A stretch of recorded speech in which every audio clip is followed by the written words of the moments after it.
almalar, əriklər, alçalar, çiyələklər, pomidorlar və xiyarlar, kartoflar. Bəs hər kəsin sevdiyi və sevərək istifadə etdiyi bu meyvə və tərəvəzlərin bazarlarda və yarmarkalardakı qiyməti necədir? Elə mövsümün meyvə və tərəvəzlərinin qiymətlərini Sumqayıt yarmarkasında araşdırmışıq. Mövsümə uyğun bazarda satılan məhsulların qiymətləri bu şəkildədir. Satıcıların sözlərinə görə almaların kilosu 1 manat 1 manat 80 qəpik arasında dəyişir. Yarmarkaya yeni gətirilən əriyin kilosu isə 3 manat 50 qəpik və 2 manat 50 qəpik arasında dəyişir.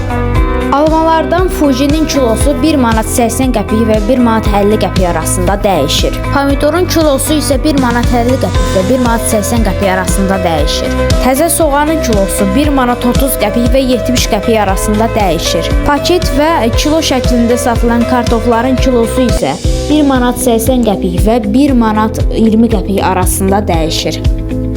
Xiyarın kilosu isə 1 manat 40 qəpik və 2 manat 50 qəpik arasında dəyişir. Satıcıların sözlərinə görə alça və çiyələyin sayı bazarlarda və yarmarkalarda məhduddur. Bunun səbəbi isə alça və çiyələk mövsümünün bitməsi ilə bağlıdır.